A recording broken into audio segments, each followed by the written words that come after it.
ज्यादा। अटल जी कहते थे कि माना कि अंधेरा घना है बट दिया जलाना कहाँ मना है। कोई उम्मीद दिखती है आने वाले सालों में कि बिहार भी बेहतर होगा?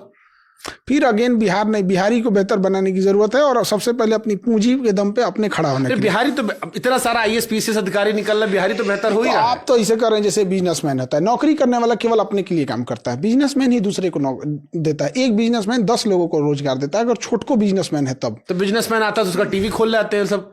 तो ये तो लॉ एंड ऑर्डर की जरूरत है वहां पे। कोई जैसे अभी हम आपको बताते हैं, अगर हमको किसी को नोएडा में यूनिवर्सिटी खोलनी है, तो नोएडा यूनिवर्सिटी अगर खोलना है ना, 1 महीने के अंदर गवर्नमेंट आपको जमीन उमीन अलॉट करके दे देगी, आराम से मिल जाएगा आपको, कोई झमेला नहीं। उस पर भी आपको लीज दे देगी कि जो बचा हुआ पूंजी आप यूनिवर्सिटीज के डेवलपमेंट में लगाइए। हम आपको कहते हैं 5 साल तक पैर घिस कर रगड़ दीजिए, वहां नहीं मिलने वाला है बिहार में। नहीं देगा कोई, गवर्नमेंट के पास है ही नहीं है, देगी भी नहीं गवर्नमेंट। और दूसरा जो मिलेगा वो विवादित मिलेगा। तो कोई कंपनी वाला आता है पैसे, हम तो एक बिजनेसमैन को जानते थे, कोई इन्वेस्टमेंट करने के उद्देश्य से आया था और 6 महीना तक बड़ी घूमा और उसके बाद चला गया। कहा कि जहां जा रहे हैं वो पूछ रहा है कि हमको कितना मिलेगा, हमको कितना मिलेगा। भैया ये भी शुरुआत में ये हाल है तो हम क्या करेंगे? आपने सपोज कीजिए आप एक कंपनी खोल दी है, फैक्ट्री खोल दी है, तब छोटा सा में तो फैक्ट्री खोलेंगे नहीं। अब वो जो बाउंड्री कराना है ना, आप नहीं करा सकते अपने से। उस एरिया का एक फिक्स होगा कि ये एरिया का ठेका यही लेते हैं। अब जो ईंटा बाहर 10 रुपया मिल रहा है ना, आप वहाँ 15 रुपये में खरीदेंगे।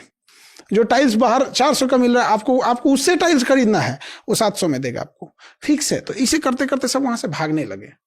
और ये चीजें है ना, बड़ा इंसान कुछ बोल नहीं पाता है, वो चुपके से अपना रास्ता लेके निकल जाता है।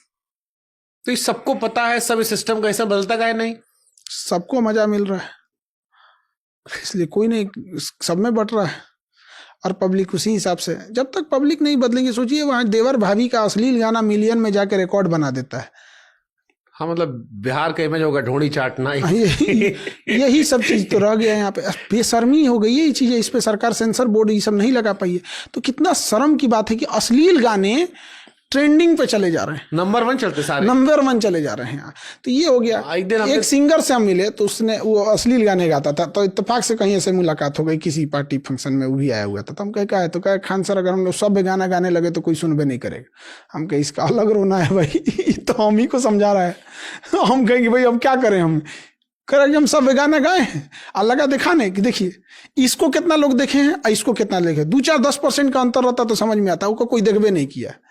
तो मतलब हमने गिरने को उत्थान मान लिया है। हाँ, यही सही से कहानी है। अच्छा, बिहार में जातिवाद आपको लगता है कब वो खत्म होगा? जात पात खत्म क्यों नहीं हो जाएगा? एजुकेशन अभी देखे क्या है ना, जो समाज में ना जो एक 20-25% लोग होते हैं वो हमेशा प्रोग्रेसिव सोच के होते हैं, बट उनकी जनसंख्या बड़ा धीमी गति से बढ़ रही होती है। और समाज में जो रूढ़िवादी सोच के लोग होते हैं ना, उनकी संख्या एक तो पहले से ज्यादा है और उनकी संख्या भी बड़ी बढ़ रही होती है। और समाज में वही चारों ओर ज्यादा देखने को मिल जाते हैं। तो ऐसा लगता है ये समाज ही नहीं बदल रहा है, बट धीरे धीरे समाज वहां भी बदल रहा है। मैं बिहार में कई नेताओं का मैंने पॉडकास्ट किया, तो उसमें एक बीच में डेटा आया था कि बिहार में 1200-1300 परिवार है जिनके परिवार के लोग ही 70-80-90% बिहार में सांसद, मंत्री, उप मुख्यमंत्री बनते जा रहे हैं। ये पूरे इंडिया की बात यही है, यूपी में भी तो वही है कि वो डायनेस्टी चलती आती है। तो कोई जरूरी नहीं कि केवल आप बिहार को ही बोलिएगा, यूपी में कोई भी बड़ा नेता देखिएगा, उसके या तो फादर नेता होंगे या तो उसका बेटा आ गया होगा।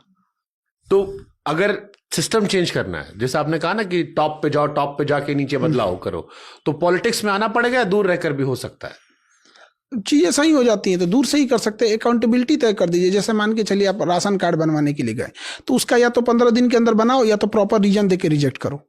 बट यहाँ क्या है ना, ओपन है, वो 15 दिन का 15 साल लगा देगा, तो फिर उसके लिए उसको पैसा देना पड़ता है। आपका आधार कार्ड में नाम गलत हो गया, 10 दिन के अंदर उसको सही करो या तो प्रॉपर रीजन देके खत्म करो। आप प्रॉपर लिख के दो कि इस रीजन से नहीं कर पा रहे हैं, देगा यहाँ पे। तो आपने क्या किया ना, टाइमिंग नहीं रखा है, जिस वजह से अधिकारी का मन बढ़ा हुआ है। अच्छा तुमको जरूरत है, आप बताते हैं तुमको, अब हो गया वही काम यहाँ पे। जब उसको दिख रहा है कि इस इंसान को 10 दिन के अंदर काम है, लेकिन हम करेंगे ही नहीं, तो कुछ चीजें तो गवर्नमेंट इनिशिएट शुरुआत में ही सही कर सकती है, लेकिन ये करेगा कौन? मान के चलिए वो 10 दिन में नहीं किया, तो आप इसके लिए कोर्ट में जाएंगे। और सबसे ज्यादा चीजें कहाँ अटकी हुई हैं? कोर्ट में।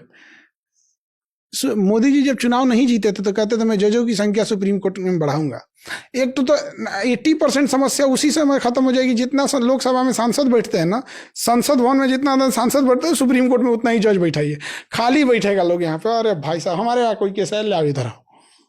तुमको सुबह में भी बुलाया, तुम एक काम करो 3 बजे फिर आना, एक के दिन में 2 बार तारीख लगेगा। चलो इसी मैं कहता हूँ, देश में कानून व्यवस्था में 2 तरीके से है, एक आम लोगों के लिए, खास लोगों के लिए।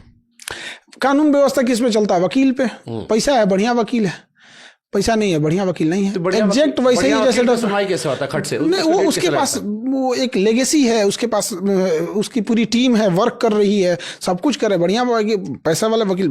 लड़ते भी केस बहुत मजबूती से है, ऐसा नहीं हो। जैसे डॉक्टर में क्या है, आपके पास पैसा है, आप बढ़िया डॉक्टर देख लीजिए, और पैसा नहीं है तो नॉर्मल डॉक्टर से जाके दिखाइए। तो क्या फर्क थोड़ी, पढ़ा तो दोनों सेम है, उसके पास एक्सपीरियंस है, उस अपनी चीज़ों को रखने का तरीका है। ठीक।